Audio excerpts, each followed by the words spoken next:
नमस्कार, मैं हूं आपके साथ ज्योत्सना बेदी। प्राइम टाइम का पहला न्यूज बुलेटिन 4 का फायर आप सब देख रहे हैं। आप सभी का बहुत बहुत स्वागत है। तो अगले 1 घंटे आपको फैक्ट रिसर्च के साथ हम खबरें दिखाने वाले हैं। खबरें रफ्तार से होंगी और खबरों में विस्तार से खबरें होंगी।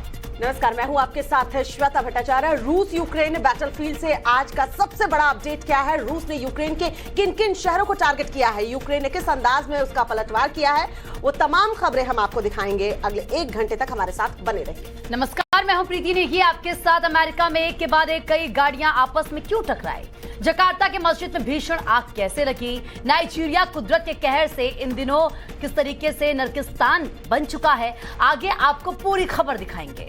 नमस्कार, 4 का फायर में मैं हूं आपके साथ नैना यादव। दीपावली के मौसम में कौन कौन मिलावट कर आपकी जान से खिलवाड़ करने पर आमादा है, टोल मांगने पर टोल कर्मियों को आखिर किसने पीटा, क्या है ये पूरी खबर वीडियो सबूतों के साथ आगे आपके सामने रखेंगे। और अब चलिए खबरें आपको विस्तार से दिखाते हैं। भीषण जंग के बीच यूक्रेन ने रूस पर जबरदस्त पलटवार किया है। रूस के कब्जे वाले इलाकों पर यूक्रेन जोरदार एयर स्ट्राइक कर रहा है। दिखाएंगे आपको कैसे ज़ेलेंस्की के जवानों ने पुतिन के होश उड़ा दिए। खेरसॉन में रूसी सेना पर यूक्रेन का हमला, आसमान से रूसी सैनिकों पर गिराए बम। खेरसॉन पर रूस के कब्जे के बाद यूक्रेन ने ताबड़तोड़ वार शुरू कर दिए हैं। ताजा तस्वीरें खेरसॉन से ही सामने आई, जहां यूक्रेनी सैनिकों ने रूसी सेना पर आसमान से बम बरसाए। सामने आई तस्वीरों में आप साफ तौर पर देख सकते हैं कि कैसे यूक्रेन के हमले के बाद तेज धमाका होता है और काले धुएं का विकराल गुबार आसमान की तरफ उठता दिखता है। खबर के मुताबिक इस हमले में रूस के कई सैनिक ढेर हो गए। आपको बता दें कि खेरसॉन रूस के लिए काफी अहमियत रखता है। खेरसॉन एक बड़ा शिप मैन्युफैक्चरर है। यहाँ merchant ship, tanker, container ship, ice breaker, orchid supply ship बनाई जाती है। 2014 में क्रीमिया पर कब्जे के बाद से ही इसकी लोकेशन रूस के लिए काफी अहम साबित हो सकती है। यही वजह है कि रूस ने खेरसॉन पर अपना कब्जा जमाया। तो रूस ने यूक्रेन के ज़पोरिज़िया में एक के बाद एक कई हमले किए हैं। कई शहरों पर रॉकेट दागे गए हैं। जी हाँ, रॉकेट हमलों से यूक्रेन का आसमान धुआं धुआं हो गया। यूक्रेनी सेना ने न्यूक्लियर प्लांट से कब्जा छुड़ाने की कोशिश की, लेकिन नाकाम हो गए।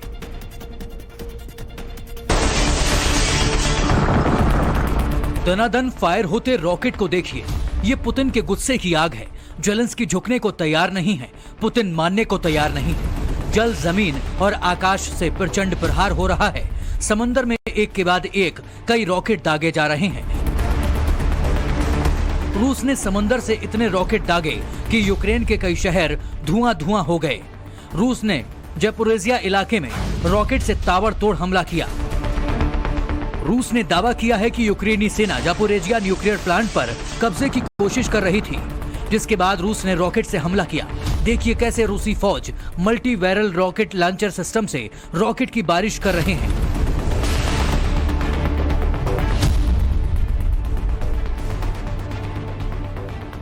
रूस का कहना है कि यूक्रेनी जवान 37 बोट में सवार होकर नीपर नदी की ओर बढ़ रहे थे, जिसे रूसी सेना ने नाकाम कर दिया। देखते हैं कि कैसे रूसी फौज अटैक हेलीकॉप्टर से आसमान से जोरदार हमला कर रही है। आपको बता दें कि रूस ने ज़पोरिज़िया न्यूक्लियर प्लांट पर कब्जा कर लिया था, जिसके बाद यूक्रेन ने आजाद करा लिया था। लेकिन एक बार फिर रूस ज़पोरिज़िया न्यूक्लियर प्लांट पर कब्जा करने का दावा कर रहा है।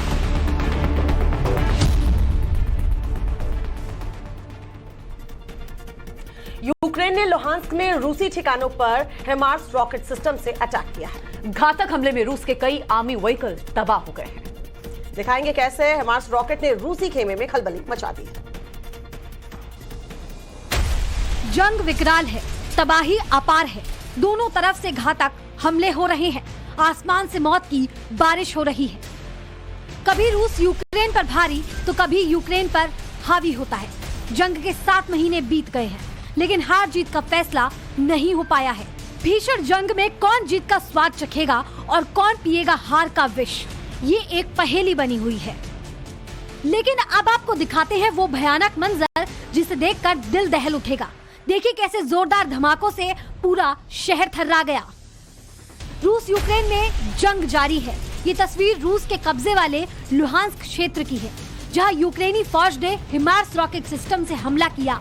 यूक्रेन ने उन इमारतों को निशाना बनाया जहां रूसी जवान और अधिकारी मौजूद थे। इस घातक अटैक में रूसी सेना की कई गाड़ियां तबाह हो गई। रूसी सेना को इससे काफी नुकसान भी पहुंचा।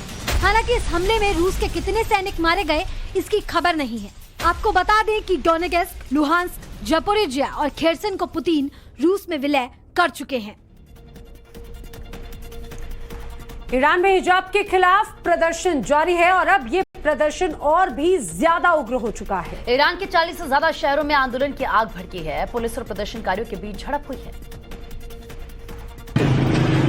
पूरा ईरान हिजाब आंदोलन की आग में झुलस रहा है। सरकार झुकने को तैयार नहीं, प्रदर्शनकारी मानने को तैयार नहीं। महिलाओं की बस एक ही मांग है, हिजाब की बंदिश खत्म करो। दिन हो या रात, महिलाओं का आंदोलन बदस्तूर जारी है। महिलाओं को युवाओं और बुद्धिजीवियों का पुरजोर साथ मिल रहा है, लिहाजा आंदोलन की रफ्तार तेज हो गई। हिजाब के खिलाफ सड़कों पर आगजनी और हिंसा की ताजा तस्वीरें तेहरान के एक बटन इलाके की है, जहां आंदोलनकारी सड़कों पर उतरा और सरकार के खिलाफ जमकर नारेबाजी की। सड़क पर धधकती ज्वाला को देखिए, ये दमन के खिलाफ महिलाओं का संग्राम। आधी रात में हर एक शख्स के मुंह से निकलते एक एक अल्फाज रूढ़िवादी परंपराओं के खिलाफ जंग का ऐलान है। शहर में जगह जगह आग की लपटें उठ रही हैं। पूरा शहर महिलाओं के इंकलाब में जल रहा है। महसा अमीनी की मौत ने ईरानी महिलाओं में जोश भर दिया है। ईरानी महिलाएं वर्षों पुरानी रूढ़िवादी परंपरा को उखाड़ फेंकने के लिए आंदोलन कर रही हैं। पेरू के हुआनुको शहर में सड़क पर जगह जगह लाशें पड़ी हुई दिखी। शहर की सड़कों पर लाशें देखकर हर कोई हैरान था। जांच की गई तो पता चला कि इन लोगों की मौत जहरीली शराब पीने से हुई है। अब पुलिस शराब की दुकानों पर छापेमारी कर रही है। पेरू के हुआनुको शहर में जगह जगह लाशें पड़ी। एक नहीं, दो नहीं, तीन नहीं, बल्कि 21 अलग अलग जगहों पर सड़कों पर लाशें देखकर हर कोई हैरान रह गया। लोगों को समझ नहीं आ रहा था कि आखिर वो बीच सड़क पर पड़ी इन लाशों के साथ ऐसा क्या हुआ है कि ये सड़क पर पार्क में खड़े खड़े गिर गए, फिर कभी उठे नहीं। लोगों की सूचना पर एम्बुलेंस आई और रास्ते में पड़े इन लोगों को अपने साथ ले गई। कुछ लोगों को तो अस्पताल में बचा लिया गया, लेकिन 21 लोगों की जान चली गई। मामले की जांच की गई तो पता चला कि इन लोगों ने जहरीली शराब पी, जिसके बाद पुलिस के साथ प्रशासन के लोगों ने स्थानीय शराब की दुकानों पर छापेमारी की और ये जानने की कोशिश की कि आखिर जहरीली शराब आई कहां से थी।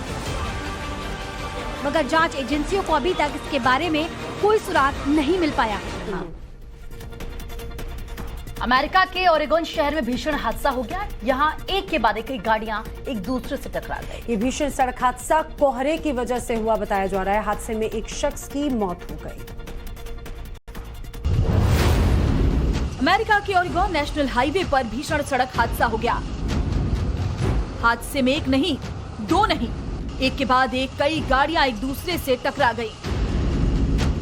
देखिए कैसे इस हाईवे पर ट्रक के पीछे खड़ी गाड़ियां एक दूसरे से टकरा गई। हादसे के वक्त कई गाड़ियों की स्पीड इतनी ज्यादा थी कि वो टक्कर लगने के बाद पलट गईं। जानकारी के मुताबिक यह हादसा घने कोहरे की वजह से हुआ। कोहरे के कारण हाईवे पर विजिबिलिटी काफी कम हो गई थी। तभी एक गाड़ी की गलती की सजा इन सभी गाड़ी सवारों को भुगतनी पड़ी। हादसे के बाद कई लोग अपनी गाड़ियों में ही फंस गए। मौके पर पुलिस आई। पुलिस ने गाड़ियों के अंदर फंसे लोगों का रेस्क्यू किया। बताया जा रहा है कि इस हादसे में 60 गाड़ियां एक के बाद एक दूसरे से टकराती चली गई। टक्कर लगने के बाद एक शख्स की मौत हो गई, जबकि कई लोग घायल हो गए। घायलों को नजदीकी अस्पताल में भर्ती करवाया गया है। खबर इंडोनेशिया से है। इंडोनेशिया के जकार्ता में एक मस्जिद में भीषण आग लग गई। देखते ही देखते आग ने मस्जिद को अपनी चपेट में ले लिया। आग की वजह से मस्जिद का गुंबद भी जल गया है। कई घंटों की मशक्कत के बाद आग पर काबू पाया गया। रिपोर्ट आप देखिए। मस्जिद में भीषण आग, देखते ही देखते ढह गया विशाल गुंबद। हैरान कर देने वाली ये तस्वीरें इंडोनेशिया के जकार्ता से सामने आई हैं, जहां इस्लामिक सेंटर ग्रैंड मस्जिद के विशाल गुंबद में आग लगी। इसके बाद कुछ ऐसा हुआ कि देखने वालों की चीखें निकल गई। सामने आई तस्वीरों में आप साफ तौर पर देख सकते हैं कि कैसे मस्जिद के ढहने से ठीक पहले गुंबद से आग की लपटें और धुआं निकलता दिख रहा है। लेकिन अचानक गुंबद धीरे धीरे नीचे की तरफ जाना शुरू होता है और फिर ताश के पत्तों की तरह ढेर हो जाता है। इस हादसे में अब तक किसी के हताहत होने की खबर सामने नहीं आई है। मौके पर पहुंची दमकल विभाग की टीम ने कई घंटों की कड़ी मशक्कत के बाद आग पर काबू पाया, क्योंकि गुंबद के गिरते ही आग ने आसपास के एरिया को बड़ी तेजी से अपने आगोश में ले लिया। बताया जा रहा है कि ग्रैंड मस्जिद में रेनोवेशन का काम चल रहा था और इसी दौरान मस्जिद में आग लग गई। नाइजीरिया में पिछले एक दशक की सबसे भीषण बाढ़ आई है और बाढ़ की वजह से 600 से ज्यादा लोगों की मौत हो गई। जी हां, बाढ़ से लोगों के हाल बेहाल हैं। लोग सुरक्षित जगहों की तरफ जा रहे हैं। रिपोर्ट देखिए आप।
भारी बारिश से कई इलाकों में पानी भर आया है। रिपोर्ट आपको दिखाते हैं, देखिए।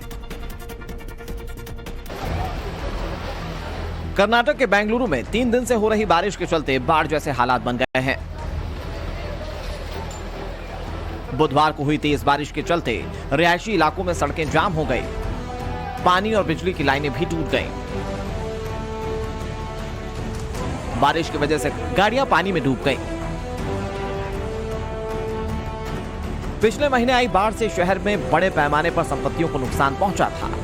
पिछले दिनों से हो रही बारिश के कारण शहर में जगह जगह दीवार भी गिर गई और कई जगह पेड़ टूटकर जमीन पर गिर गए।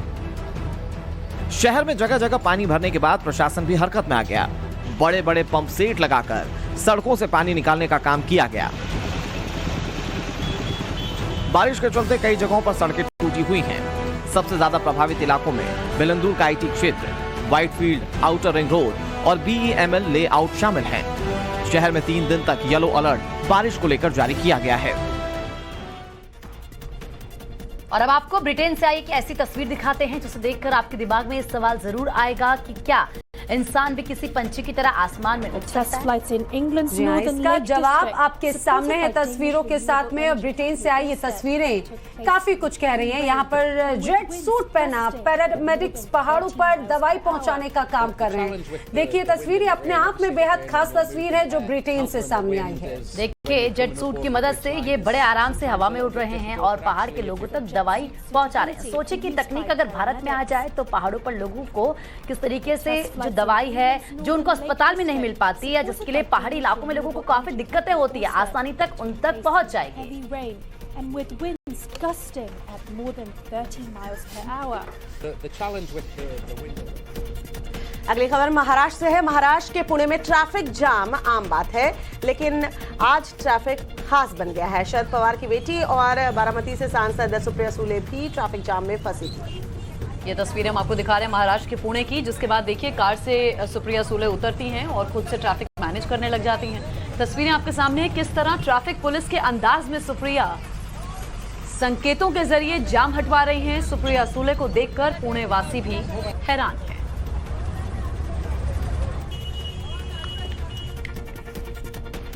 और अब आपको हिमाचल प्रदेश के हरौली से आई एक तस्वीर दिखाते हैं। यहाँ पर कांग्रेस प्रत्याशी मुकेश अग्निहोत्री अपना पर्चा दाखिल करने के बाद सभा कर रहे थे, मगर सभा के वक्त अचानक से उनका मंच टूट गया। सभी कांग्रेस के जो नेता थे वो जमीन पर गिर गए।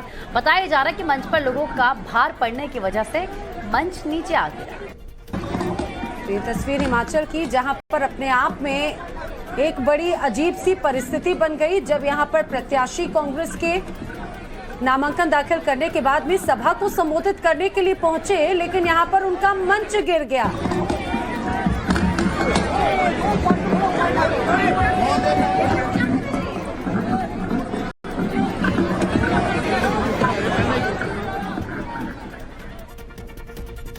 दीपावली से पहले कहां आग ने मचाई भीषण तबाही। इमारत की 16वीं मंजिल पर आग लगी तो लोगों में किस तरह कोहराम मचा।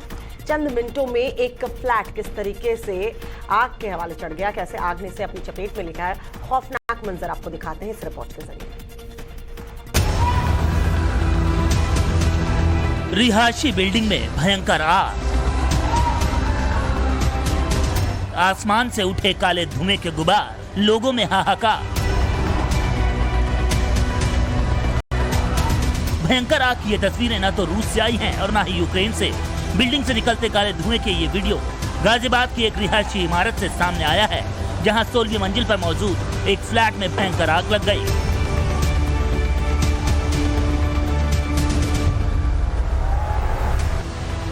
आग इतनी भयंकर थी कि उसने पूरे घर का सामान जलाकर राख कर दिया।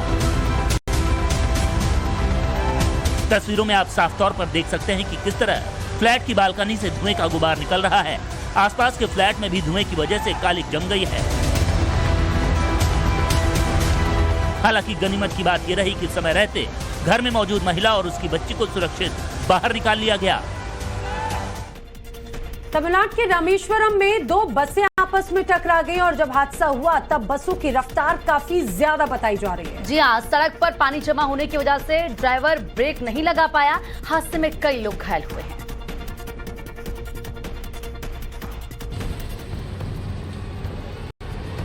पुल पर जमा था बारिश का पानी, फिसलकर आपस में टकरा गई बसें। एक और हादसे की वजह बनी रफ्तार। दिल दहला देने वाले हादसे की ये तस्वीरें तमिलनाडु के रामेश्वरम से सामने आई हैं, जहां पाम्बन पुल पर रफ्तार का कहर देखने को मिला। सामने आए इस वीडियो को देखकर आप साफ तौर पर अंदाजा लगा सकते हैं कि इन बसों की आपस में टक्कर कितनी जोरदार रही होगी। दरअसल चश्मदीदों के मुताबिक दोनों बसें स्पीड में एक दूसरे की तरफ आ रही थीं। रफ्तार को कम करने के लिए जैसे ही बस ड्राइवर ने ब्रेक दबाया तो सड़क पर बारिश का पानी जमा होने की वजह से बस फिसलते हुए सामने से आ रही दूसरी बस से जा टकराई। बताया जा रहा है कि इस हादसे में 20 लोग गंभीर रूप से घायल हुए हैं। सभी को पास के ही अस्पताल में इलाज के लिए भर्ती कराया गया है।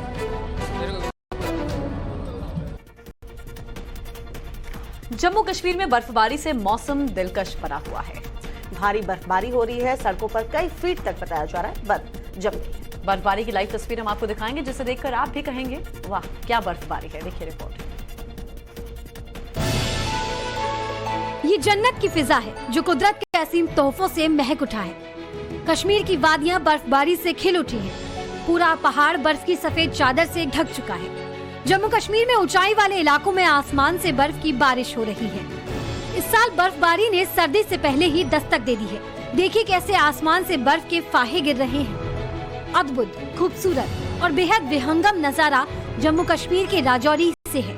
सीजन की पहली बर्फबारी से ही घर, मकान और पेड़ पौधे बर्फ से ढक गए हैं। बर्फबारी की वजह से सड़कों पर फिसलन बढ़ गई है, लिहाजा जगह जगह वाहन फंसे हैं। पीर पंजाल पर्वत पर भारी स्नोफॉल से ऐतिहासिक मुगल रोड बंद हो गया है। बर्फ से ढके पहाड़ों से मैदानी इलाकों में ठंडी हवा चलने लगी है, साथ ही तापमान में गिरावट दर्ज की गई है। जम्मू कश्मीर के गुलमर्ग, सोनमर्ग, गुरेज और करनाह समेत कई इलाकों में भारी बर्फबारी हो रही है। देश में दिवाली पर आतिशबाजी के कारण फैलने वाले प्रदूषण से बचकर यहाँ आए पर्यटक बर्फबारी देखकर काफी खुश नजर आ रहे हैं। और अब बात अयोध्या की करेंगे, क्योंकि अयोध्या में दीपोत्सव को लेकर एक बार फिर से विश्व रिकॉर्ड बनने जा रहा है। जी हाँ, 15 लाख दिए जलाने की तैयारी है। लेकिन सबसे खास बात यह है कि इस बार अयोध्या में प्रधानमंत्री नरेंद्र मोदी भी मौजूद रहेंगे। रामनगरी अयोध्या में दीपोत्सव को लेकर तैयारियां तेज हो गई है। इस बार दीपोत्सव इसलिए भी खास है क्योंकि पीएम मोदी खुद अयोध्या में मौजूद रहेंगे। ऐसे में सीएम योगी दीपोत्सव से जुड़ी तैयारियों का पल पल का अपडेट ले रहे हैं। दीपोत्सव में अंतर्राष्ट्रीय स्तर के 12 लेजर शो देखने को मिलेंगे। अयोध्या के सभी प्रमुख मंदिरों पर भी दीपोत्सव मनाने की तैयारी है। राम की पौड़ी पर 15 लाख दीप जलाकर नया विश्व रिकॉर्ड भी बनाने की तैयारी की जा रही है। 22, 23 और 24 अक्टूबर को अयोध्या में कई देशों की रामलीला का मंचन होगा। पीएम मोदी का ये दूसरा अयोध्या दौरा है। इससे पहले 7 अगस्त 2020 को पीएम मोदी ने अयोध्या आकर राम मंदिर निर्माण कार्य का शुभारंभ किया था। 2 साल बाद पीएम मोदी फिर अयोध्या आ रहे हैं। दीपोत्सव समारोह में कई विदेशी मेहमानों के साथ राजनीतिक हस्तियां भी मौजूद रहेंगी। दक्षिण कोरिया की फर्स्ट लेडी को दीपोत्सव के लिए आमंत्रित किया गया है। गुजरात के व्यारा आपको लिए चलते हैं, जहां प्रधानमंत्री नरेंद्र मोदी संबोधित कर रहे हैं। આઝાદી પછી દશકો સુધી કોંગ્રેસની સરકારો રહી, એમને આદિવાસી ભાઈ બહેનોના જીવન, એની મુસીબતો એને કમ કરવાની એમને ક્યારેય ચિંતા ન કરી ભાઈઓ। અમારે માટે આદિવાસી ભાઈઓ બહેનોનો તાત્કાલિક પણ વિકાસ અને ભવિષ્યના માટે પણ વિકાસ, સારામાં સારી સુવિધાઓ મળે એની તરફ મેં વિચાર કર્યો, જે કોંગ્રેસની સરકારોએ ક્યારે ન કર્યો। વધુ સુવિધાઓ આપી આદિવાસી ક્ષેત્રોનો સ્થાયી વિકાસ થાય એના માટે અમે કામ કરતા રહ્યા છે। ભાઈઓ બહેનો, જ્યારે અમે અધિકતમ સુવિધા આપવાનું કામ કરી રહ્યા છીએ ત્યારે મને ખાતરી છે કે આના કારણે કોંગ્રેસના લોકો અહીં અપપ્રચાર કરશે, જૂઠાણા ફેલાવશે, પરંતુ એમનો અહંકાર એને પણ મારા આદિવાસી ભાઈ બહેનો ચૂકતે કરીને મૂકવાના છે, મને ખાતરી છે। ઘરમાં વીજળી હોય, પાકું ઘર હોય, ગેસનું કનેક્શન હોય, શૌચાલય હોય, ઘરની પાસે ચિકિત્સાનું કેન્દ્ર હોય, કમાવા માટે આજીવિકાનું સાધન હોય, બાળકોને નજીકમાં બાલ મંદિર, શાળા મળે, ગાંવ સુધી આવે એવી સડક હોય। આના માટે એક ડગલું ભરીને અમે એક મુસીબતોમાંથી મુક્તિ માટેનું અભિયાન